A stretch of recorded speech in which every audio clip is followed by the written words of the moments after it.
How to verify your Discord email. Just made your account or updated your email and wondering why you keep saying please verify your email? No worries. I will show you exactly how to verify your email on Discord in just a few steps. Let's jump right in. First, check your inbox.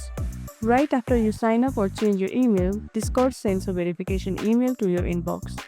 Tip: make sure to check the email account you use for Discord. Now open the email from Discord. Look for a subject like Verify email address for Discord. Open it and inside you will see a big button that says Verify email. Tap that button and boom, your email is now verified. You will be redirected to Discord and the annoying reminder message gone. Didn't get the email? No worries. Here is what to do. Go back to Discord and in the yellow banner at the top, click Resend email. Double check your spam or promotions folder. Still no luck? Make sure your email was typed correctly in settings then my account. Bonus tip: verifying your email unlocks server access, profile editing, and even two-factor authentication for better security. So don't skip it.